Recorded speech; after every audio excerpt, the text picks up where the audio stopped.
अस्सलाम वालेकुम। आज हमारा सेशन नंबर 3 है टैक्सेशन ऑफ सैलरीड पर्सन का, जो कि आज हमारा लास्ट सेशन है। सबसे पहले तो आते हैं कि जो हमने लास्ट 2 सेशंस में कुछ पढ़ा था उसको रिव्यू कर लें कि हमने क्या क्या अभी तक कवर कर चुके हैं।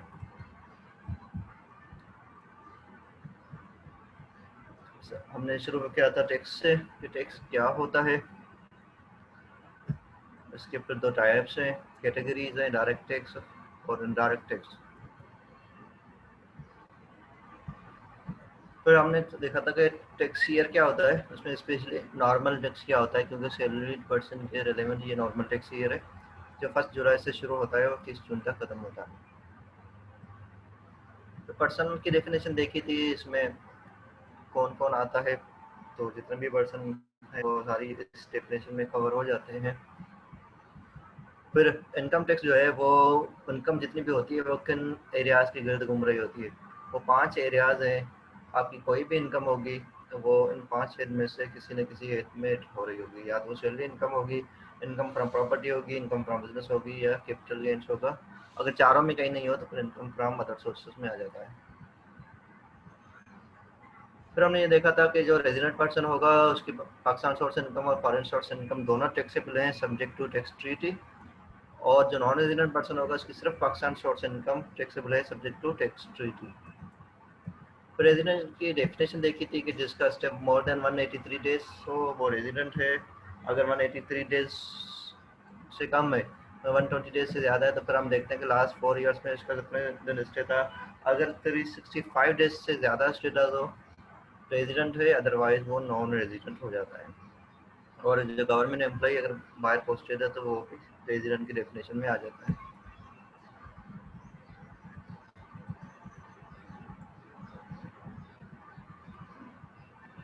फिर सैलरी की देखी थी सिंपल कि जो भी एम्प्लॉयर से एम्प्लॉय को मिल रहा है वो सैलरी का पार्ट है, बस अनलेस के कोई स्पेसिफिक एग्जेम्पशन लॉ में प्रोवाइड है तो वो एक तरह उसके ऊपर एग्जेम्पशन अप्लाई होगी। अदरवाइज जो कुछ भी मिल रहा है वो टैक्सेबल सैलरी का पार्ट बनेगा और उसके ऊपर टैक्स लगेगा। सैलरी में से कोई भी डिडक्शन, किसी भी एक्सपेंस की डिडक्शन अलाउ नहीं है, ग्रॉस सैलरी पे टैक्स लगता है।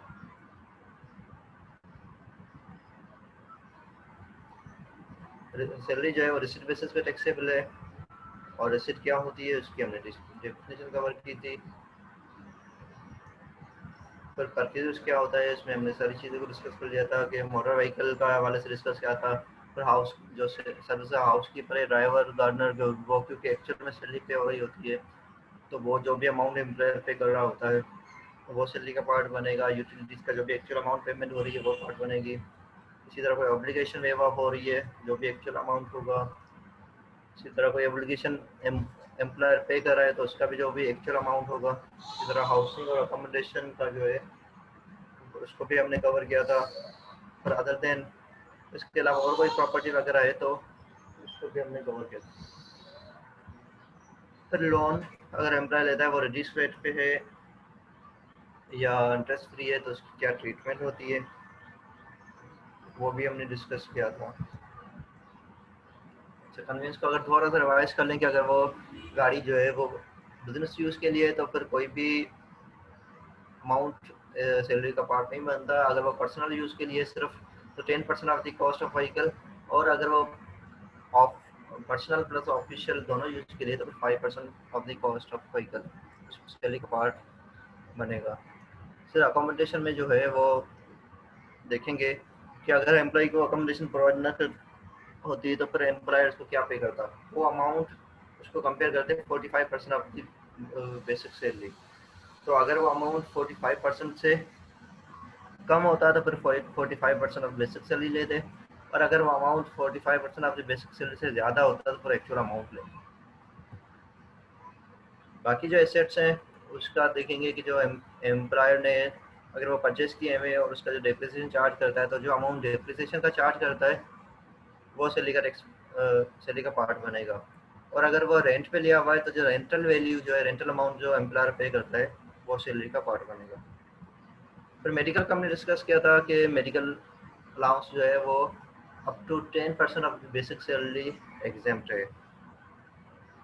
और अगर इसके साथ साथ रिम्बर्समेंट भी हो रही है तो रिम्बर्समेंट दो पॉसिबिलिटीज़ बनती हैं, एक in accordance with terms of employment हो और दूसरा in accordance with terms of employment न हो। अगर वो in accordance with terms of employment हो वो तो एग्जेम्प्ट है, अगर मेडिकल प्रैक्टिशनर का एनटीएन हो और एम्प्लॉयर की अटेस्टेशन हो। और जो not in accordance with terms of employment है तो वो टैक्सेबल है। फिर स्पेशल अलाउंस ये पूरा का पूरा एग्जाम्पल होता है। फिर लोन जो है जो भी 10 बेंचमार्क रेट है 10%, अगर एम्प्लॉय को जो लोन मिला है वो 10%, उसका इंटरेस्ट जो है वो 10% से कम है, तो जितना परसेंट कम है वो बेनिफिट जो है वो एम्प्लॉय की सैलरी का टैक्स का पार्ट बनेगा।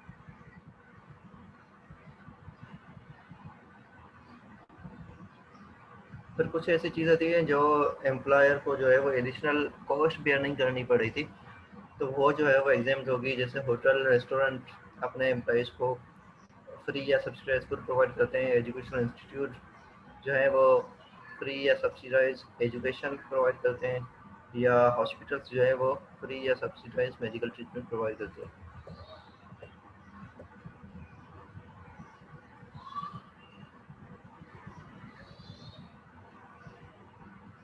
गोल्डन हैंडशेक में एक ऑप्शन था कि लास्ट 3 इयर्स का जो एवरेज रेट है उस पर भी टैक्सेबल हो सकता है।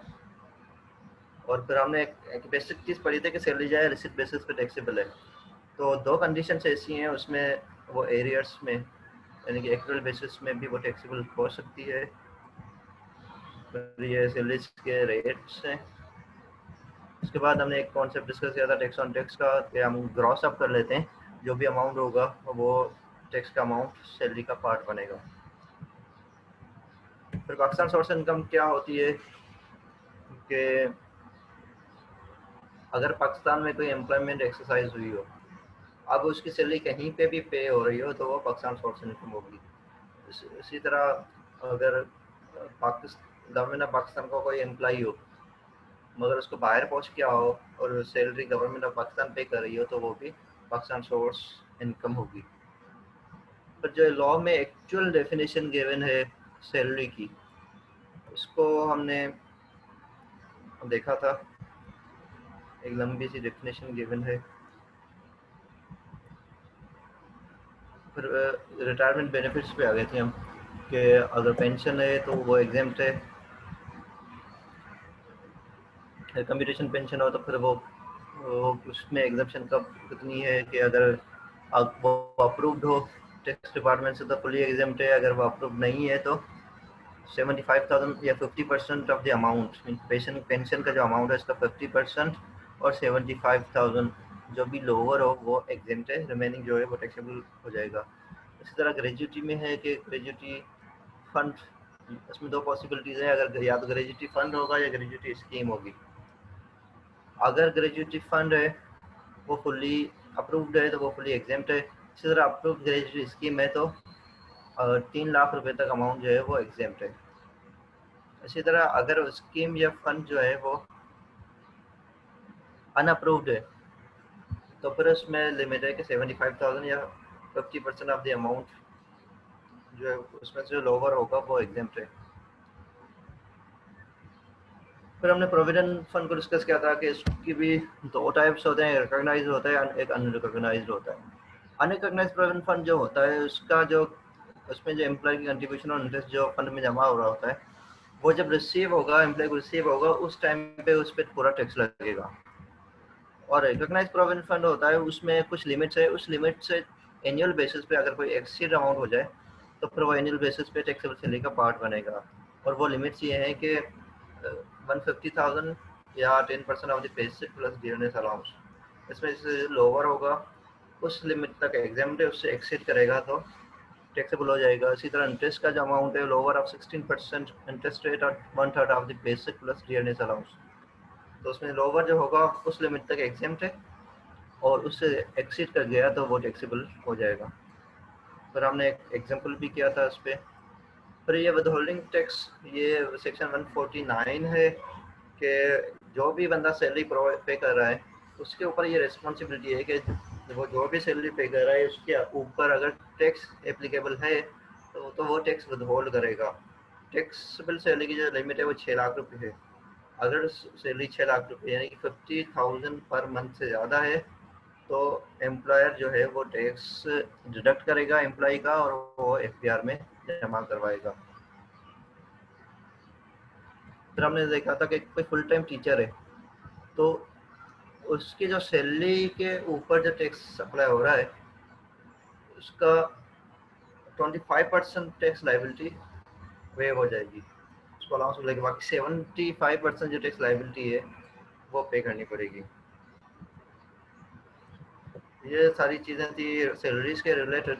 उसके बाद हमने थोड़ा सा इनकम फ्रॉम अदर सोर्सेज को टच किया था कि उसमें क्या क्या चीज़ें आ सकती हैं। काफ़ी सारी चीज़ें आती हैं उसमें, जैसे डिविडेंड है, रॉयल्टी है, प्रॉफिट ऑन डेट है।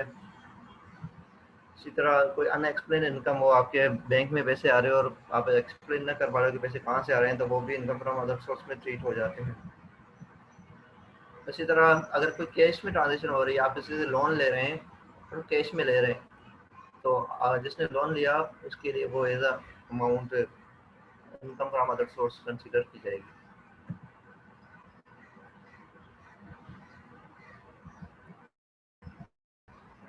यहाँ तक हमने लास्ट क्लास में डिस्कस किया था। आज हम उसको आगे लेके चलते हैं। पाकिस्तान शॉर्ट सैलरी, इसको हमने लास्ट क्लास में भी देखा था, इसको थोड़ा दोबारा रिवाइज कर लेते हैं कि पाकिस्तान में जो भी एम्प्लॉयमेंट एक्सरसाइज हो रही है वो और वो पाकिस्तान उसके अगेंस्ट जो सैलरी पे हो रही है वो पाकिस्तान सोर्स सैलरी होगी। और जो गवर्नमेंट ऑफ पाकिस्तान किसी का एम्प्लॉय को पेमेंट कर रही है, अब वो एम्प्लॉय कहीं पे भी पोस्टेड हो तो वो भी पाकिस्तान सोर्स सैलरी होगी। हमने रेजिडेंट का जब कॉन्सेप्ट डिस्कस कर रहे थे तो हमने वहाँ पे देखा था कि जो रेजिडेंट पर्सन की सैलरी जो भी इनकम होगी, पाकिस्तान सोर्स इनकम हो या फॉरेन सोर्स इनकम, वो पाकिस्तान में टैक्सेबल होगी सब्जेक्ट टू टैक्स ट्रीटी। के टैक्स ट्रीटी में क्या लिखा हुआ है?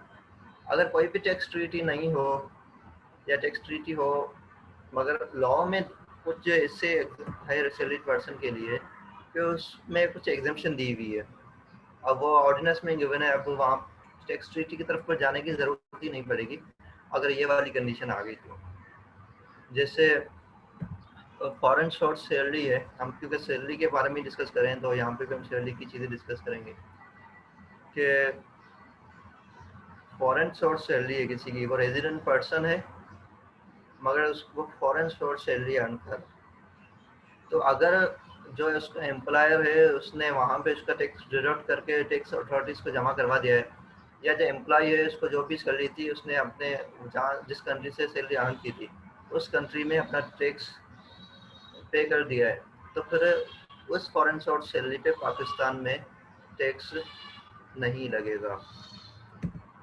और दूसरी ये है कि ड्यूरिंग द ईयर अगर कोई रेजिडेंट पर्सन हो और ड्यूरिंग द ईयर वो पाकिस्तान से बाहर चला गया और फिर आगे जो टैक्स पीरियड था उसमें वो पाकिस्तान से बाहर रहा, मिसाल के तौर पे अगर कोई बंदा है वो जनवरी में जो है वो उसकी बाहर जॉब हो गई और वो यहाँ से चला गया, अब क्या हुआ कि जुलाई से लेके जनवरी तक हम देखें तो ये 6 मंथ से ज़्यादा बन रहे, 183 डेज से ज़्यादा हो गए, तो ये रेजिडेंट पर्सन हो गया।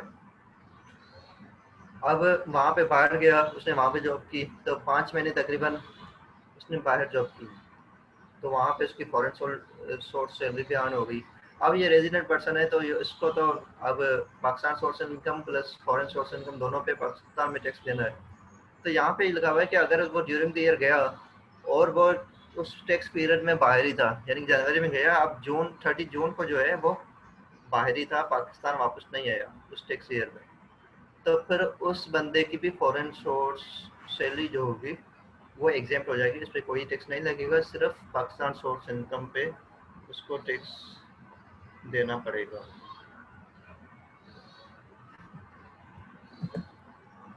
अब आते हैं टैक्सेबल जो और टैक्सेबल इनकम से क्या क्या माइनस हो सकता है या टैक्स क्रेडिट क्या क्या मिल सकता है, हमारा टैक्स कहाँ कहाँ पे सेव हो सकता है। तो उसमें जैसे ज़कात है, तो ज़कात है वो भी माइनस कर सकते हैं हम, डोनेशन हमने किसी को दिए तो वो भी माइनस कर सकते हैं, प्रॉफिट ऑन डेट अगर आए तो वो भी माइनस हो सकता है, और एजुकेशनल एक्सपेंसेस हैं वो भी माइनस हो सकते हैं। आप आते हैं डिस्कस करते हैं कि वो क्या क्या कंडीशन है और कितना माइनस हम कर सकते हैं। ज़कात जो है, अगर हमने ज़कात पे की हुई है तो उसका जो वो पूरा का पूरा अमाउंट जो है वो हम अपनी टैक्सेबल सैलरी में से डिडक्ट कर सकते हैं। जो सेक्शन 60 में जो इसकी वो है कि वो ज़कात जो है वो ज़कात इन अनसर ऑर्डिनेंस के हिसाब से दी हुई हो, यानी कि नॉर्मली जब हम ज़कात दे देते हैं किसी गरीब को, वो इसमें कवर नहीं होती। जो ज़कात है अनसर ऑर्डिनेंस के थ्रू जैसे देते हैं कि हम बैंक वाले जो डिडक्ट कर लेते हैं वो उसी ऑर्डिनेंस को फॉलो करते हैं, तो बैंक वाले डिडक्ट कर लें तो वो ज़कात हम यहाँ से माइनस कर देते हैं। या हमने कोई ज़कात दी है ऐसे अदारों को जहाँ पे ये फॉलो होता है, तो फिर वो वाली ज़कात हम माइनस करेंगे। अदरवाइज हम ऐसे ही अपनी पर्सनल लेवल पे जो ज़कात दे रहे हैं वो उसका लॉ में कहीं जिक्र नहीं है कि वो माइनस हो सकती है या नहीं। तो जो ज़कात ज़कात एंड उशर ऑर्डिनेंस 1980 के हिसाब से दी हुई हो, इस लॉ को फॉलो करके दी हुई हो, तो वो ज़कात माइनस हो सकती है। तो यहाँ पे जैसे मिसाल है कि हमारी टैक्सेबल सैलरी जो थी वो 10 लाख रुपए थी, और हमने ज़कात जो है वो 30,000 रुपीज़ पे कर दी, या बैंक में हमारा बैलेंस पड़ा हुआ था, तो बैंक ने जब फर्स्ट रमज़ान को डिडक्शन करते हैं वो ज़कात हम हमारी डिडक्ट कर ली 30,000 रुपीज़। तो ये जो ज़कात है ये हमारी टैक्सेबल सैलरी से माइनस हो जाएगा, यानी 10 लाख रुपये में से 30,000 रुपये माइनस हो जाएगा। फिर आते हैं डोनेशन। अब डोनेशन जो है वो मुख्तलिफ NGOs को, मुख्तलिफ इदारों को हम दे सकते हैं। तो इनकम टैक्स ऑर्डिनेंस में सेकंड शेड्यूल में कुछ ऑर्गेनाइजेशंस के नेम गिवन है, तकरीबन 70-80 के करीब वो नेम्स हैं। उन ऑर्गेनाइजेशंस को अगर आप डोनेशंस देंगे तो वो आप अपनी टैक्सेबल सैलरी में से माइनस कर सकते हैं। अब उसके काफ़ी सारे हैं, तो इसमें मुख्तलिफ सम एग्जाम्पल उसमें ये है कि ये any sports board recognized by the federal government और फॉर प्रोमोटिंग एनी स्पोर्ट, अगर इनको आप देंगे ज़कात डोनेशंस तो आप अपनी टैक्सेबल इनकम में से माइनस कर सकते हैं। इसी तरह आप फातिमा फाउंडेशन कराची को देंगे तो वो भी आप माइनस कर सकते हैं। सिटीजन्स फाउंडेशन को देंगे तो वो भी आप माइनस कर सकते हैं। Fund for promotion of science and technology in Pakistan, ऐसा कोई फंड पाकिस्तान में है, उसको आप डोनेशन देंगे तो वो भी आप अपनी टैक्सेबल इनकम में से माइनस कर सकते हैं। या जैसे अभी ये बना है the prime ministers covid pandemic relief fund, उसमें आप डोनेट करेंगे तो वो वाली अमाउंट भी आप टैक्सेबल सैलरी में से माइनस कर सकते हैं। इसी तरह आप डोनेशन दे रहे हैं शौकत खाना मेमोरियल ट्रस्ट को, वो भी माइनस कर सकते हैं। अल-शिफा ट्रस्ट है, ये कुछ एग्जांपल्स हैं। अगर पूरी लिस्ट आपको देखनी हो तो वो इनकम टैक्स ऑर्डिनेंस में सेकंड शेड्यूल में पार्ट 1 क्लॉज 61 में ये पूरी लिस्ट आपको मिल जाएगी। तो हम सपोज करते हैं कि हमने जो टैक्स पेयर है उसने फातिमा फाउंडेशन जो इस लिस्ट में नाम है उसको डोनेशन दी हुई है। अब इसकी लिमिट्स हैं, जितनी ज़कात की तरह ये नहीं होगा कि जितनी डोनेशन दी है वो पूरी की पूरी माइनस करेंगे। इसमें ये लिमिट है कि जो एक्चुअल डोनेशन दी है वो वाली अमाउंट, आप डोनेशन कैश में भी हो सकती है और इन काइंड भी हो सकती है। अगर कैश में दी है तो वो बैंकिंग चैनल के थ्रू देना ज़रूरी है, कैश पेमेंट नहीं होगी, बल्कि आपके अकाउंट से उस ऑर्गेनाइजेशन के बैंक अकाउंट में ट्रांसफ़र होना ज़रूरी है। या फिर आपकी जो प्रॉपर्टी, अगर कोई प्रॉपर्टी दी है इन काइंड दी है अदर देन कैश आपने पे किया, तो उसके उस टाइम पे जो भी मार्केट वैल्यू होगी वो डोनेशन कंसीडर होगी। तो एक्चुअल डोनेशन हो गई, या फिर 30% ऑफ टैक्सेबल इनकम।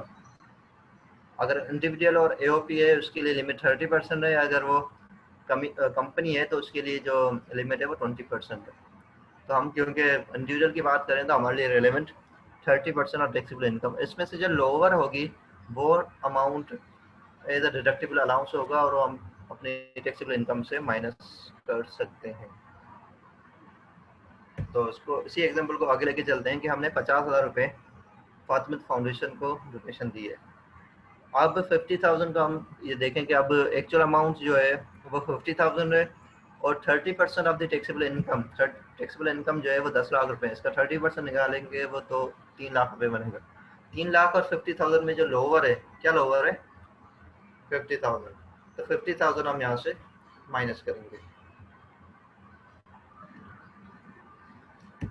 तीसरा फिर आ रहा है deductible allowance for profit on debt. Profit on debt बोले, इंटरेस्ट बोले, तो वो एक ही चीज़ है जो हम सूद पे कर रहे हैं।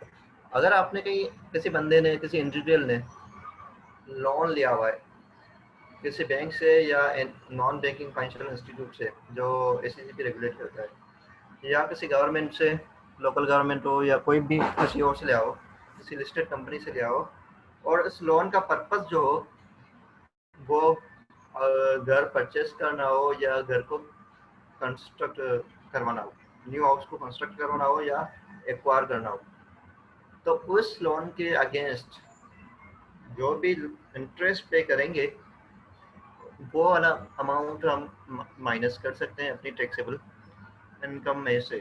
अब उसकी भी लिमिट है कि वो एक्चुअल जो मार्कअप है या प्रॉफिट है जो हमने एक्चुअल पे किया है वो, या फिर 2 मिलियन, या फिर 50% ऑफ टैक्सेबल इनकम, जो भी लोअर हो वो हम लेस करेंगे। मिसाल के तौर पे अगर किसी ने लोन लिया हुआ है फॉर एग्जांपल 20 लाख रुपए, और उस पर जो इंटरेस्ट रेट है वो फॉर एग्जांपल 10% है, तो 20 लाख रुपए लोन लिया हुआ है और 10% इंटरेस्ट है, तो वो उस पर इंटरेस्ट हो जाएगा 2 लाख रुपए। तो अब 2 लाख रुपए हम एक्चुअल प्रॉफिट की जगह पुट करें और फिर कंपेयर करें इसी एग्जांपल को 10 लाख रुपए, तो 50%, 10 लाख का 50% बनेगा 5 लाख रुपए। तो 2 लाख रुपए एक्चुअल में आ गया हमारा, 2 मिलियन हमारी एक पूरी लमसम फिगर लॉ में गिवन है, या फिर 50% of taxable income means 5 lakh. तो जो लोअर होगा वो हम माइनस कर सकते हैं, यानी कि इस केस में लोअर होगा 2 लाख रुपए, तो वो जाके हम माइनस कर सकते हैं। इस एग्जांपल में मैंने ये ट्रीट किया है कि हमने कोई भी लोन वगैरह नहीं लिया होगा, तो यहाँ पे मैंने कोई फिगर नहीं लिखी हुई। और फिर लास्ट जो है डिडक्टिबल अलाउंस में वो है एजुकेशनल एक्सपेंसेस। ये तकरीबन हर कोई प्रोवाइड कर रहा होता है कि या तो खुद कहीं एजुकेशन ले रहा होता है या फिर उसके बच्चे जो होते हैं वो कहीं स्कूल वगैरह में पढ़ रहे होते हैं, तो ये जो अमाउंट होगी वो भी हम माइनस कर सकते हैं अपनी टोटल टैक्सेबल इनकम में से। मगर इसमें शर्त ये है कि उस टैक्सेबल इनकम जो है वो 1.5 मिलियन से कम हो। अगर 1.5 मिलियन से ज़्यादा होगी तो फिर ये डिडक्शन हमें अलाउ नहीं होगी। तो जिसकी सैलरी 1.5 मिलियन से कम हो तो वो ये वाला बेनिफिट ले सकता है। अब वो कितनी से माइनस कर सकता है फिगर, तो उसमें लिमिट है 5% of the tuition fee paid by the individual, या 25% ऑफ टैक्सेबल इनकम, या 60,000 multiplied by number of children of the individual.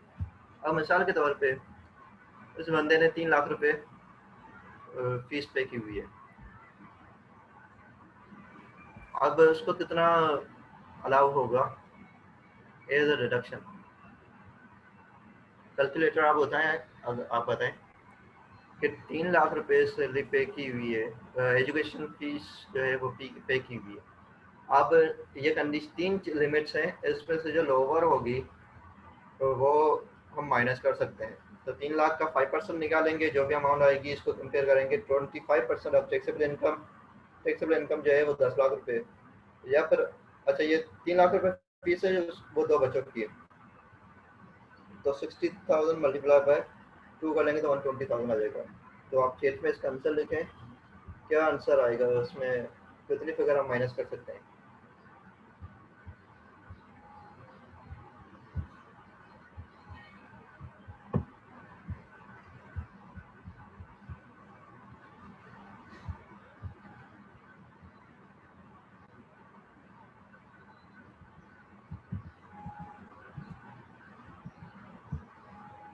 अगर 3 लाख रुपए एजुकेशन फीस है तो फिर हम 15,000 रुपये माइनस कर सकते हैं 5% of the education fees.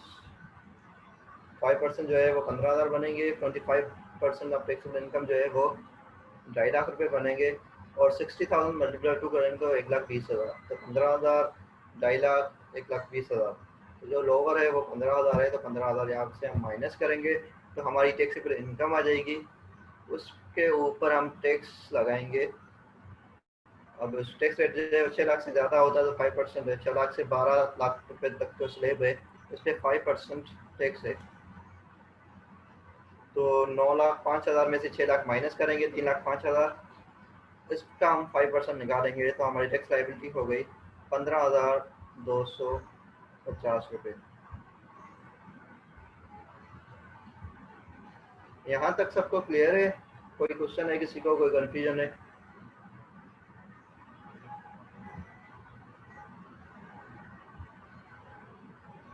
Siraj, उमेर, बिलाल, कोई क्वेश्चन है यहाँ तक, कोई कंफ्यूजन?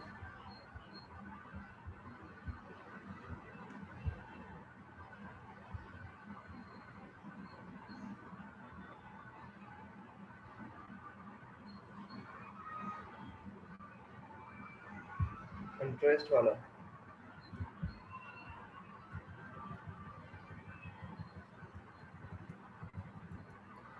हम किसी से लोन लेते हैं बैंक वगैरह से, मिसाल के तौर पे हम कोई घर बना रहे हैं, हमने 50 लाख रुपए बैंक से लोन ले लिया।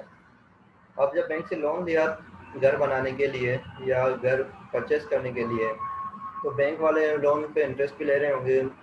वो सपोज इंटरेस्ट ले रहे हैं 10%, तो 50 लाख का 10% बन रहा है 5 लाख रुपए।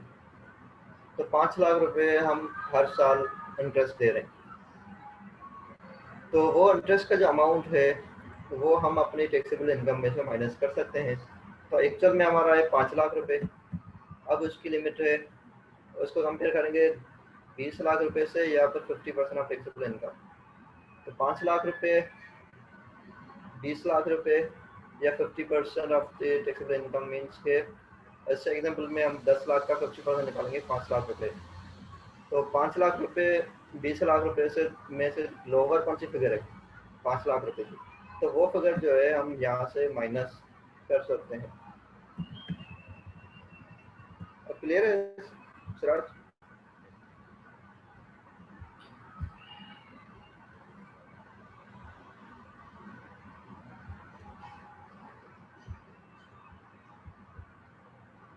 उमेर, बिलाल, आपका कोई क्वेश्चन, कोई कंफ्यूजन?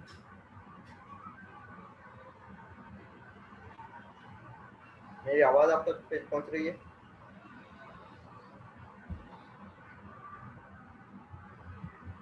ओके। ये जो 4 चीज़ें हमने डिस्कस की हैं वो ये है कि हम डायरेक्ट अपने टैक्सेबल इनकम में से माइनस कर सकते हैं। अब आगे चलते हैं।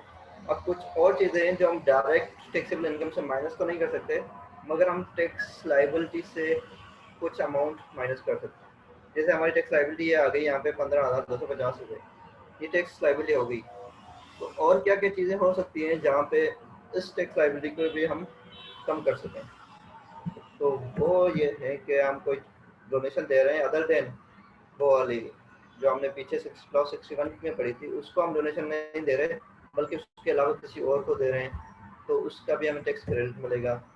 अगर हमने शेयर्स में इन्वेस्टमेंट की हुई है या इंश्योरेंस, लाइफ इंश्योरेंस का प्रीमियम पे कर रहे हैं, तो उसका भी टैक्स क्रेडिट मिल सकता है। इसी तरह हेल्थ इंश्योरेंस हमने ली हुई, उसका कोई प्रीमियम पे कर रहे हैं तो वो भी उसका टैक्स क्रेडिट मिल सकता है। या फिर अप्रूव्ड पेंशन फंड है कोई, तो वहाँ पे हम कंट्रीब्यूट कर रहे हैं तो उसका भी हम टैक्स क्रेडिट मिल सकता है। तो ये 4 चीज़ें हैं, इसका हम टैक्स क्रेडिट ले सकते हैं। सैलरीड पर्सन जो है वो टैक्स क्रेडिट ले सकता है। तो सबसे पहले आते हैं डोनेशन पर। अगर कोई बंदा डोनेशन देता है, वो बैंकिंग, अगर कैश में दे रहा है तो बैंकिंग चैनल के थ्रू ज़रूरी है, अदरवाइज काइंड में काइंड है तो फिर उसकी फेयर मार्केट वैल्यू जो भी होगी वो कंसिडर होगी। तो वो दे रहा है किसी बोर्ड ऑफ एजुकेशन या यूनिवर्सिटी को, या फिर कोई और एजुकेशनल इंस्टीट्यूट है या हॉस्पिटल से जो कि फेडरल गवर्नमेंट, प्रोविंशियल गवर्नमेंट या लोकल गवर्नमेंट इसको रन कर रही है, या फिर कोई नॉन प्रॉफिट ऑर्गेनाइजेशन है, इनको कोई डोनेशन दे रहा है तो टैक्स क्रेडिट इस पर मिलेगा। उस पर भी वही लिमिट्स हैं कि एक्चुअल अमाउंट ऑफ डोनेशन या 30% of taxable income, which ever is lower. तो पिछला हम एग्जाम्पल को कंटिन्यू करें तो हमारी टैक्स लायबिलिटी बनी थी 15,250 रुपये, टैक्सेबल इनकम थी 9,05,000 रुपये। तो ये टैक्स क्रेडिट जो मिलेगा वो हमें एवरेज रेट पे मिलेगा। ऐसा नहीं होगा कि 5% टैक्स हमने अप्लाई किया था 6 लाख रुपए से ऊपर वाले अमाउंट पे। 6 लाख रुपए तक तो कोई भी टैक्स नहीं लगा था, ऊपर के अमाउंट पे 5% लगा था। तो अब यहाँ पे हम वो 5% रेट नहीं लेंगे, बल्कि टोटल सैलरी पे एवरेज हमने हमारा टैक्स लाइबिलिटी क्या बनी थी वो लेंगे।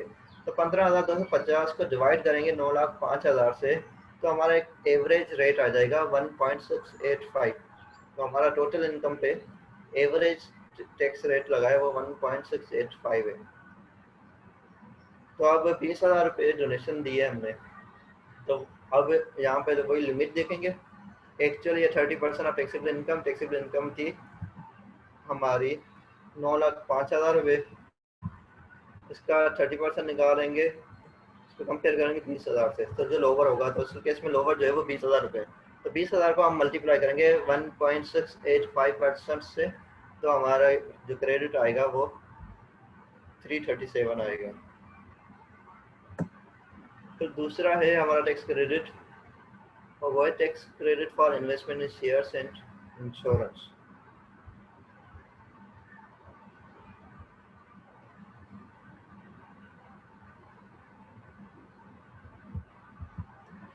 तो अब कोई किसी की इन्वेस्टमेंट है, रेजिडेंट पर्सन है अदर देन कंपनी, उसने शेयर्स परचेस किए हुए। अब इसमें कंडीशन ये है कि वो शेयर्स जो हैं वो फर्स्ट टाइम अलाउड हुए हैं और हम ओरिजिनल अलाउड ही हो। यानी कि जैसे कोई कंपनी स्टॉक एक्सचेंज में रजिस्टर होने जाती है, तो उस टाइम पे वो पब्लिक को शेयर्स ऑफर कर रही होती है फर्स्ट टाइम। तो जो फर्स्ट टाइम वो परचेस शेयर्स करता है उसको ओरिजिनल अलॉटी बोलते हैं। तो अगर किसी ने वो शेयर्स परचेस कर किए हुए पब्लिक कंपनी के ओरिजिनल अलॉटी, तो उसको टैक्स क्रेडिट मिलेगा। अभी जो स्टॉक एक्सचेंज में शेयर्स जो ट्रेडिंग चल रही होगी वहाँ पे कोई जाके परचेस करेगा तो उसको नहीं मिलेगा। जब कंपनी पहली बार उसको शेयर्स को मार्केट करती है स्टॉक एक्सचेंज पे रजिस्ट्रेशन के टाइम पे, तो उस टाइम पे जो ओरिजिनल अलॉटी होगा जिसने परचेस किए होंगे उसको टैक्स क्रेडिट मिलेगा। या फिर जो privatisation commission of Pakistan shares जो है ऑफर कर रही होती है, जब किसी कंपनी को प्राइवेटाइज करना होता है तो फिर प्राइवेटाइजेशन कमीशन ऑफ पाकिस्तान जो है वो शेयर्स ऑफर कर रही होती है, तो उस टाइम पे जो ओरिजिनल अलॉटी होगा वो शेयर्स उसको भी टैक्स क्रेडिट मिलेगा। तो दूसरा है कि लाइफ इंश्योरेंस जो है वो हमने उसका प्रीमियम पे कर, हमने पॉलिसी ली हुई है लाइफ इंश्योरेंस कंपनी से, तो वहाँ पे हम उसको लाइफ इंश्योरेंस के प्रीमियम्स दे रहे हैं। तो वो जो प्रीमियम होंगे उस पर भी हमें टैक्स क्रेडिट मिलेगा। और तीसरा है सुकूक। सुकूक एक इस्लामिक मोड ऑफ फाइनेंस है जो भी वो भी शेयर्स की तरह पब्लिकली ऑफर होता है, और उसमें भी अगर ओरिजिनल अलॉटी होगा उसको टैक्स क्रेडिट मिलेगा। तो अगर किसी ने शेयर्स परचेस किए हुए हैं, कोई लाइफ इंश्योरेंस प्रीमियम पे कर रहा है या फिर सुकूक परचेस किए हुए हैं, तो अब यहाँ पे एक पॉसिबिलिटी ये भी बन सकती है कि किसी के पास इनमें से दो चीज़ें हो या फिर तीनों चीज़ें हो, तो तीनों पे नहीं मिलेगा, बल्कि जो हायर अमाउंट होगी जिस तीनों में से उस पे टैक्स क्रेडिट मिलेगा।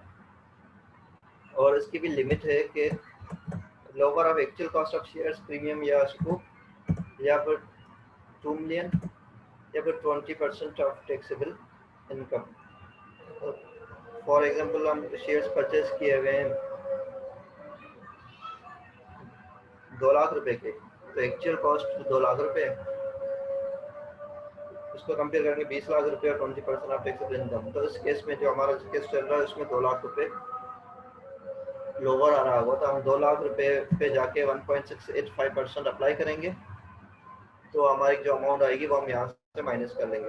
इस केस में मैंने जो एग्जांपल सेलेक्ट किया है उसमें कोई भी इन्वेस्टमेंट नहीं दिखाई, क्योंकि सैलरी टोटल 10 लाख रुपए आ रही है, तो सैलरी में बहुत ज़्यादा तो नहीं कर सकता, इसलिए मैंने एग्जाम्पल को सिंपल रखा हुआ है। तीसरा है हेल्थ इंश्योरेंस। कोई रेजिडेंट पर्सन है और उसने हेल्थ इंश्योरेंस ली हुई है, उसके प्रीमियम पे कर रहा है, तो उस पर भी वो टैक्स क्रेडिट ले सकता है। उसके एक्चुअल प्रीमियम या 1.5 लाख रुपए या 5% ऑफ द टैक्सेबल इनकम। अब फॉर एग्जांपल 60,000 रुपीज़ किसी ने प्रीमियम पे किया हुआ है पूरे साल में हेल्थ इंश्योरेंस का, तो 60,000 है और टैक्सेबल इनकम हमारी है 9,05,000 रुपये, तो उसका 5% यहाँ पर 150,000। इसमें से जो लोअर होगा वो हमें टैक्स क्रेडिट उसके ऊपर मिलेगा। तो तीनों में से लोअर क्या है? 60,000, 150,000 या 5% ऑफ टैक्सेबल इनकम। 9,05,000 हमारी टैक्सेबल इनकम है।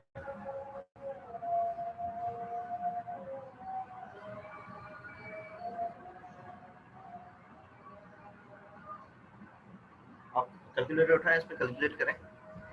60,000, 150,000 या 5% ऑफ टैक्सेबल इनकम।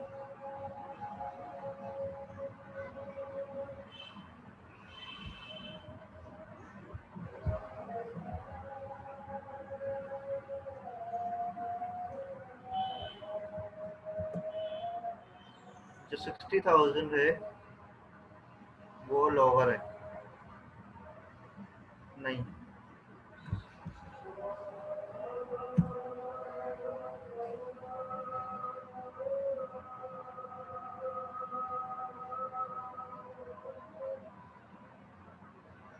45 to 50 जो है, 45,250 वो लोअर है।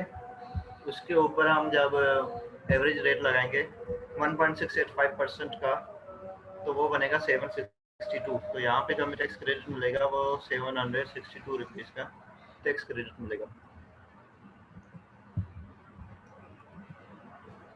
फिर अप्रूव्ड पेंशन फंड, अगर कोई पर्सन है उसने वो कंट्रीब्यूशन कोई करता है अप्रूव्ड पेंशन फंड में, तो उसका जो प्रीमियम होगा या कंट्रीब्यूशन होगी वो भी उस पर टैक्स क्रेडिट मिलेगा। और उसकी जो लिमिट है वो total contribution during the year और 20% ऑफ टैक्सेबल इनकम।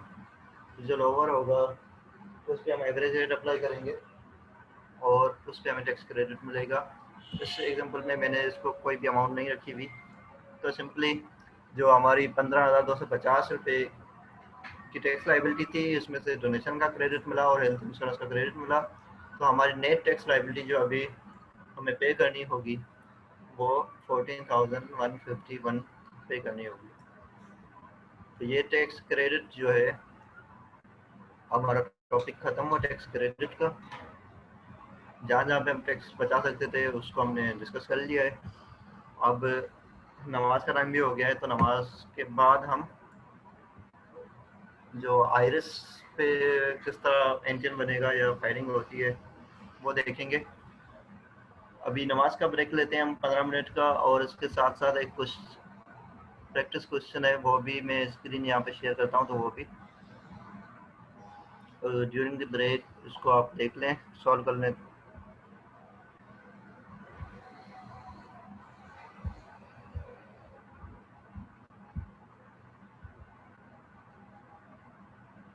ये एक एग्जांपल है, बेसिक सैलरी जो है, यही जो एग्जांपल है जो हमने अभी स्लाइड पे फिगर्स दिए वही चीज़ें। बेसिक सैलरी 8 लाख रुपए, मेडिकल अलाउंस 80,000 रुपये, अदर टैक्सेबल अलाउंस जो है वो 2 लाख रुपए, तो टोटल सैलरी है 10,80,000 रुपये। हमने ज़कात दी है एज पर ज़कात एंड फिशर ऑर्डिनेंस, फिर डोनेशन टू फातिमा फाउंडेशन जो क्लास 61 में आती है, एजुकेशन फीस टू चिल्ड्रन की 3 लाख रुपए, donation to other NGO 20,000, health insurance 60,000 और टैक्स डिडक्ट बाय एम्प्लॉयर 20,000। 20,000 जो है वो हमारा टैक्स डिडक्ट हो चुका है, एम्प्लॉयर ने कर लिया। तो उस केस में टैक्सेबल इनकम और टैक्स लाइबिलिटी क्या होगी? ये वो सारी वही फिगर्स हैं जो अभी स्क्रीन पे जो हम देख रहे थे। तो अभी नमाज का ब्रेक लेते हैं 15 मिनट का, और इसके साथ साथ आप इस क्वेश्चन को अपने पास सॉल्व कर लें। इसी एग्जाम्पल को हम लेके चलेंगे रिटर्न फाइलिंग में कि किस तरह ये फिगर्स पुट होगी। ठीक है, अभी 15 मिनट का ब्रेक है।